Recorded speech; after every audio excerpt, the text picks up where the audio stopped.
অনুরাগের ছোঁয়া ধারাবাহিকের আজকের পর্বে দেখা যায় যে সবাই মিলেই দীপার জন্য প্রার্থনা করে যেন দীপা খুব তাড়াতাড়ি সুস্থ হয়ে যায়। অপরদিকে কুন্তলা ঠাকুরের সামনে বলে উঠেছে, ঠাকুর কি আমাদের ওপর অসন্তুষ্ট হয়েছে?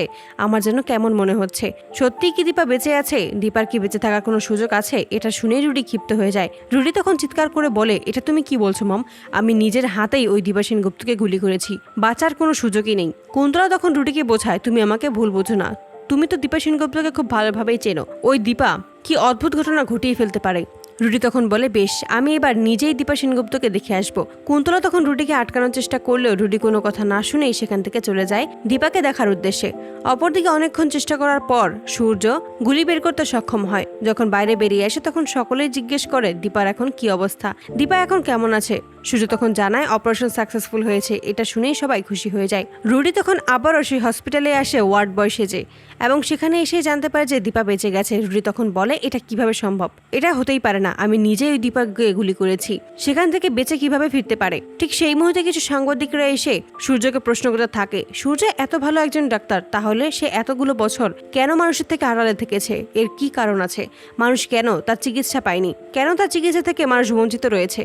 এইসব প্রশ্ন শুনে সকলেই চুপ হয়ে যায়। উর্মি তখন ভাবে যে সবকিছুই হয়েছে আজকে মাত্র তার জন্য। সে নিজেই তো সবকিছু ধ্বংস করেছে ওই কুন্তলার কথায়। সে নিজেই ভুল ওষুধ খাইয়েছে সূর্যকে, ডাক্তারি পেশা থেকে দূরে রেখেছে। তখনই কৃষ্ণ বলে যে আপনারা এখন যান, উনি পরের প্রশ্নের উত্তর দিবে। এই বলে সেখান থেকে কাটিয়ে সবাই চলে যায়। অপরদিকে সূর্য নিজেই দীপার খেয়াল রাখে। দীপা যখন সিঁদুর পরতে যাবে ঠিক সেই মুহূর্তেই সূর্য বলে ওঠে, আমি দিচ্ছি। এই বলে সূর্য নিজের হাতেই দীপাকে সিঁদুর পরিয়ে দেয়।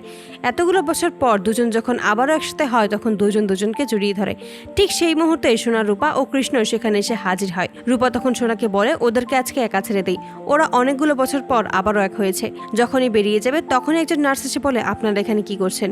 এতে করে সূর্য ও দীপার ধ্যান ভেঙে যায়। তারা তখন সোনা, রূপা ও কৃষ্ণকে দেখে ফেলে।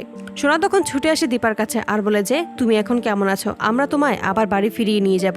দীপা তখন সোনাকে বলে, আমি বলেছিলাম না তোর জীবনে রং আছে, আমার কথা তো তুই বিশ্বাস করিসনি, এখন দেখলি তো আমার কথাই সত্যি হয়েছে। সোনা তখন বলে, তুমি ঠিকই বলেছিলে।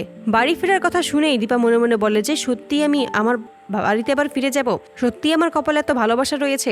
অপরদিকে বাড়ির সকলে মিলেই দীপা বাড়ি ফিরবে বলে সেই খুশিতেই ঘর বাড়ি সাজিয়ে তোলে। সূর্য যখন দীপাকে নিয়ে বাড়ি ফিরে আসে তখনই সবাই ফুলের বৃষ্টি দিয়েই বরণ করে নেয় সূর্য ও দীপাকে। প্রবীর ও অনুজা এসে তখন সূর্য ও দীপাকে বরণ করে ঘরে তোলে। দীপার কাছে সবাই ক্ষমা চাইতে থাকে তাদের ব্যবহারের জন্য। সবাই তাকে কত ভুল বুঝেছে, কত কষ্ট দিয়েছে, কিন্তু দীপা নিঃস্বার্থভাবে শুধু তাদেরকেই ভালোবেসে গেছে, তাদের জন্যই নিজের জীবনের ঝুঁকি নিয়েছে।